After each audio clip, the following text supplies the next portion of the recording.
Hello everyone. ఈరోజు ఒక topic మాట్లాడుకుందాం. అదేంటి అంటే పిల్లల పైన తల్లిదండ్రుల ప్రభావం ఎంతవరకు ఉంటుంది. కామన్, ఇది అందరికీ తెలిసిన విషయాలే. కాకపోతే ఏంటి అంటే చిన్న చిన్న పొరపాట్లు చేస్తూ ఉంటాం మనం. ఆ పొరపాట్ల వల్ల పిల్లలు కూడా తప్పుదారిలో వెళ్ళే అవకాశాలు ఉంటున్నాయి. తల్లిదండ్రులు అంటే రెస్పెక్ట్ ఉండకపోవడము, వాళ్ళ సొంత నిర్ణయాలు తీసుకోవడము, దాని ద్వారా తర్వాత ఇబ్బందుల పాలవ్వడం, ఇలాంటివన్నీ జరుగుతూ ఉన్నాయన్నమాట. సో చిన్నపిల్లలప్పటి నుండి మనము వాళ్ళని కేరింగ్ చేయడంలో, మిగతా విషయాలలో చాలా అంటే చాలా జాగ్రత్తలు వహిస్తూ ఉంటాము. ఫుడ్ విషయంలో కావచ్చు, క్లాత్ విషయంలో కావచ్చు. అంటే ఓకే, పేరెంట్స్గా మన తప్పు కాదు, అది మన బాధ్యత. మంచి స్టడీ ఇవ్వాలి, క్వాలిటీ ఫుడ్ ఇవ్వాలి, క్వాలిటీ స్టడీ ఇవ్వాలి, క్వాలిటీ క్లాత్స్ ఇవ్వాలి. మనం ఇబ్బంది పడ్డా పర్వాలేదు, కానీ మన పిల్లలు ఇబ్బంది పడకూడదు. వాళ్ళ మంచి భవిష్యత్తు కావాలి, వాళ్ళ కాళ్ళ మీద వాళ్ళు నిలబడాలి, వాళ్ళకంటూ ఒక జీవితం ఉండాలి అని చెప్పేసి ప్రతి పేరెంట్స్ కోరుకుంటూ ఉంటారు. కానీ అదే కోణంలో పేరెంట్స్ చేసే పొరపాట్లు ఏంటి అని అంటే, ఒక తల్లిగా ఒక తండ్రిగా వాళ్ళ చిన్నతనంలో వాళ్ళు సాధించలేని విషయాలు ఏవైతే ఉంటాయో వాటిని వాళ్ళ పిల్లల ద్వారా సాధించాలనే ఉద్దేశంతో బలవంతంగా పిల్లల మీద రుద్దుతూ ఉంటాం. కానీ అది చాలా తప్పు. అలా రుద్దడం వాళ్ళ భావాల్ని, వాళ్ళ మనోభావాల్ని దెబ్బతీసే విధంగా పేరెంట్స్ ఎవరు కూడా ప్రవర్తించకూడదు. సో కొంత టైం వరకు ఓకే, వాళ్ళకి తెలియని వయసు వరకు తెలియజెప్పడము, కోప్పడము, దండించడము, మందలించడము, ప్రతి ఒక్కటి కూడా పేరెంట్స్ బాధ్యత. అది వాళ్ళు చేయాల్సిందే ఖచ్చితంగా. మనం పిల్లల పట్ల సామధాన దండోపాయం అనేది ఉంటుంది కదా. నిదానంగా చెప్పాలి, గద్దించి చెప్పాలి, బెదిరించి చెప్పాలి, దండించి చెప్పాలి. ఇది వాస్తవం, దీంట్లో ఎవరు కూడా కాదన్నారు. కానీ వాళ్ళు ఒక ఏజ్కి వచ్చినాక, అంటే ఇంటర్మీడియట్, డిగ్రీ, పీజీ ఆ వయసుకి వచ్చిన తర్వాత కూడా పిల్లల మీద బలవంతంగా పేరెంట్స్ రుద్దుతూ ఉంటారు. మీరు ఇదే చదవాలి, నువ్వు డాక్టర్ అవ్వాలి, లేదా యాక్టర్ అవ్వాలి, ఒక అడ్వకేట్ కావాలి, ఒక డాన్సర్ కావాలి, ఒక ఆర్టిస్ట్ కావాలి. అంటే నా గోల్ ఇది ఉండే, నేను ఇది అనుకున్నాను, ఇది మధ్యలోనే మానేశాను నా కుటుంబ పరిస్థితుల వల్ల, నేను సాధించలేను. కాబట్టి నా డ్రీమ్ ఒక డాక్టర్ అవ్వడం, నువ్వు ఒక డాక్టర్ అవ్వాలి. నా డ్రీమ్ ఒక అడ్వకేట్ అవ్వడం, నువ్వు ఒక అడ్వకేట్ అవ్వాలి. నా డ్రీమ్ ఒక పోలీస్ అవ్వడం, ఒక ఐఏఎస్, ఒక ఐపీఎస్ అని చెప్పేసి ఇలా రకరకాల ఇంటెన్షన్లన్నీ పిల్లల మీద రుద్దితే వాళ్ళు అమ్మాయిలైనా అబ్బాయిలైనా ఇది చేయాలా అది చేయాలా, ఏది చేయాలో తేల్చుకోలేని సిచ్యువేషన్లో సతమతమయ్యి పక్కదారులు పట్టే అవకాశం ఉంటుంది. అంటే వాళ్ళకంటే ఒక గోల్ ఉంటుంది ముందు నుంచి, అంటే నేను ఇది అవ్వాలి అని చెప్పేసి దానికి ప్రియారిటీ ఇవ్వండి, దాన్ని ఎంకరేజ్ చేయండి. సో ఇక్కడ కూడా పిల్లల మనస్తత్వాలు రెండు రకాలుగా ఉంటాయి. ఏంటి అంటే చైల్డ్హుడ్లో ఒకలాగా ఉంటారు. చైల్డ్హుడ్లో ఏంటి అని అంటే వాళ్ళకు ఒక డ్రీమ్ ఉంటుంది, నేను ఇది అవ్వాలి, నేను ఒక ఐఏఎస్ అవ్వాలి, నేను ఒక ఐపీఎస్ అవ్వాలి, నేను ఒక డాక్టర్ అవ్వాలి, లేదా సో వాళ్ళకి నచ్చిన అది ఏదైతే ఉంటుందో అది అవ్వాలనే ఉద్దేశంతో వాళ్ళు ఉంటారు, అదే గోల్లో వెళ్ళిపోతారు. బట్ ఆఫ్టర్ టెన్త్ ఇంటర్మీడియట్కి వచ్చిన తర్వాత వాళ్ళ చైల్డ్హుడ్ చేంజ్ అయిపోతుంది, ఫ్రెండ్స్ చేంజ్ అవుతారు, వాతావరణం మారిపోతుంది. ఇవన్నీ మార్పుల ద్వారా వాళ్ళు అనుకోకుండా సడన్గా వేరే సిచ్యువేషన్కి వెళ్ళిపోతారు. అని అంటే మనకంటే ఎక్కువ కూడా అప్పుడు వాళ్ళకే తెలిసింది ఏంటి అంటే మార్కెట్ బయట ఎలా నడుస్తుంది, సొసైటీ ఎలా ఉంది, దేనికి ఎక్కువ ఇంపార్టెన్సీ ఉంది, మనం ఏ రూట్లో వెళ్తే సెటిల్ అవ్వగలుగుతామో, ఏది ఎంచుకోవాలి అని చెప్పేసి వాళ్ళు ఒక డిసైడ్మెంట్కి వస్తారు. వాళ్ళ ఫ్రెండ్స్ అందరూ డిస్కస్ చేసుకుంటారు, ప్లస్ వాళ్ళ ఫ్యాకల్టీస్ కావచ్చు, వాళ్ళ ఎడ్యుకేషన్ డిపార్ట్మెంట్తో అయినా కానీ డిస్కస్ చేసుకుంటారు. వాళ్ళంతా డిస్కస్ చేసుకోకుండా అంత గుడ్డిగా ఏమి ఉండరు. అంటే ఇటు పేరెంట్స్తో డిస్కస్ చేస్తారు, అటు ఫ్రెండ్స్తో కానీ వాళ్ళ ఎడ్యుకేషన్ డిపార్ట్మెంట్తో కానీ వాళ్ళు చర్చించి ఒక నిర్ణయానికి వస్తారు. నిర్ణయానికి వచ్చి నేను ఇలా కాదు ఇది చదువుతాను అన్నప్పుడు పేరెంట్స్ చాలా అగ్రెసివ్గా, చాలా మొండిగా, నువ్వు ఇది అవుతా అన్నావు, ఈ కళలతో నేను నీ పైన ఎన్ని లక్షలు పెట్టుబడి పెట్టినాను, అన్ని లక్షలు పెట్టుబడి పెట్టినాను, ఇప్పటికిప్పుడు నువ్వు చేంజ్ చేసుకుంటే ఇదేంటి అట్లా కాదు అని చెప్పేసి ఇక వాళ్ళకి పొద్దున లేస్తే కౌన్సిలింగ్ ఇవ్వడము నర్సర్ స్టార్ట్ అయిపోతుంది. ఆ టార్చర్లో పిల్లలు ఏం చేయాలని అర్థం కాక, ఇటు తన గోల్ని సాధించాలా, పేరెంట్స్ గోల్ని సాధించాలా అనేది అర్థం కాక తికమక పడుతూ మధ్యలోనే వాళ్ళ సక్సెస్ అనేది స్టాప్ అయిపోతుంది.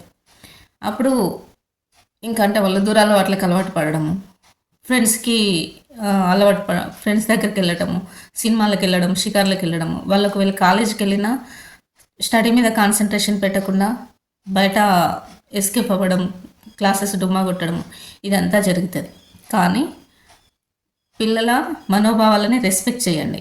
ఒకవేళ వాళ్ళంతట వాళ్ళు సడన్గా వాళ్ళ కాళ్ళ మీద వాళ్ళకి నిలబడే ఆలోచన లేక వాళ్ళు సొంత నిర్ణయాలు తీసుకోలేని సిచ్యువేషన్లో ఉన్నప్పుడు ఒక ప్రణాళికాబద్ధమైనది వాళ్ళకి చెప్పండి. చెప్తే దాంట్లో వాళ్ళు మంచిని రిసీవ్ చేసుకుంటారు. ఓకే, మా పేరెంట్స్ మా గురించే చెప్తున్నారు, దీన్ని నేను రిసీవ్ చేసుకుని ఈ రకంగా వెళితే నేను సెటిల్ అవ్వగలుగుతాను, ఇది బాగానే ఉంది, ఇది నేను చేయగలుగుతాను ఇంటెన్షన్ వాళ్ళకు ఉంటుంది. ఇంకొకటి కూడా ఏంటి అంటే అందరి మైండ్ సెట్ ఒకేలాగా ఉండదు. అందరికీ కెపాసిటీ బిల్డింగ్ అనేది ఉండదు. ఒక్కొక్కరికి ఒక్కొక్క కెపాసిటీ ఉంటుంది. ఒక్కొక్కరికి ఒక్కొక్క మైండ్ సెట్ లెవెల్స్ ఉంటాయి. అంటే వాళ్ళ టార్గెట్స్ ఏంటో, వాళ్ళ మైండ్ సెట్ లెవెల్స్ ఏంటో, వాళ్ళు ఏదైతే అచీవ్ అవుతారో దాన్ని వాళ్ళు డిసైడ్ చేసుకుంటారు. అది మనకి కూడా అర్థమవుతుంది. మన పిల్లల నాలెడ్జ్ ఎంతవరకు ఉంది, వాళ్ళు పెరిగిన వాతావరణం ఎలాంటిది, వాళ్ళు చిన్నప్పటి నుండి ఏ వాతావరణంలో పెరిగినారు, మన చుట్టూన్న రిలేషన్ ఎలాంటి వాళ్ళు, వాళ్ళ ఫ్రెండ్స్ ఎలాంటి వాళ్ళు, వాళ్ళ ఎడ్యుకేషన్ ఎంతవరకు రీచ్ అవ్వగలుగుతారో, ఎంతవరకు అచీవ్మెంట్ అవ్వగలుగుతారో అనేది మనకి కూడా ఒక అనాలిసిస్ ఉంటుంది.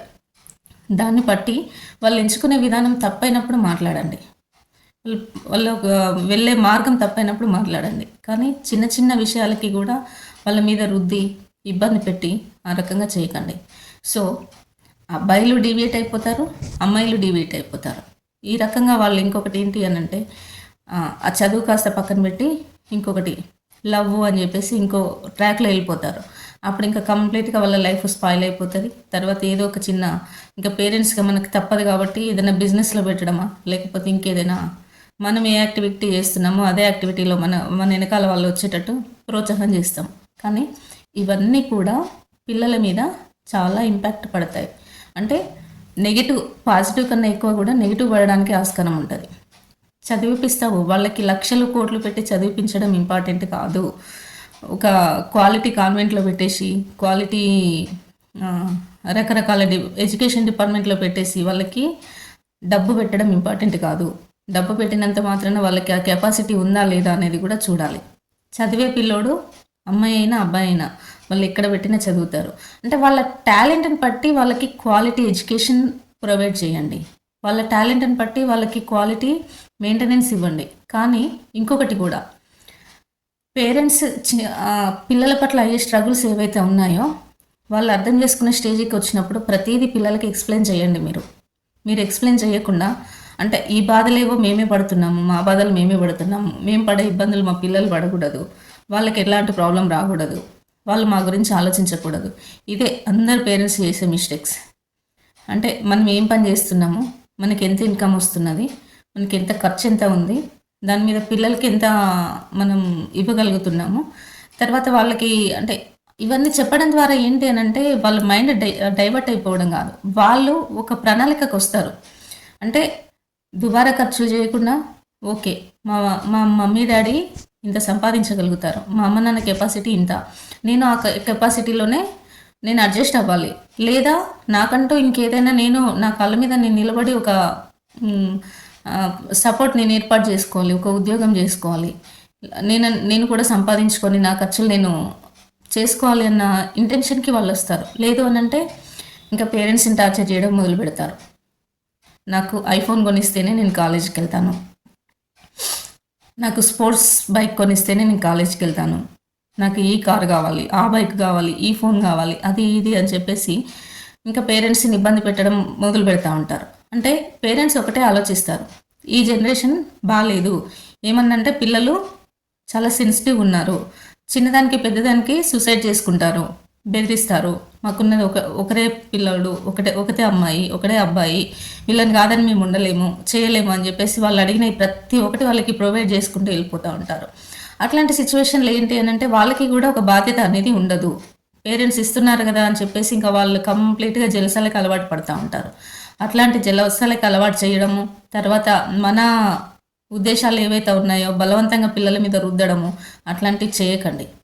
వాళ్ళ మనోభావాల్ని, వాళ్ళ అచీవ్మెంట్స్ని, వాళ్ళ గోల్స్ని ఏవైతే ఉంటాయో అవన్నీ కూడా కూర్చోబెట్టుకొని జాగ్రత్తగా మాట్లాడి వాళ్ళకు ఒక రూట్ చెప్పండి. ఆ రూట్లో వెళ్తారా వెళ్ళరా అనేది వాళ్ళ నిర్ణయానికి వదిలేయండి. చెప్పడం మన బాధ్యత అంతవరకే, కానీ బలవంతంగా రుద్దడం మాత్రం పేరెంట్స్ బాధ్యత కాదు.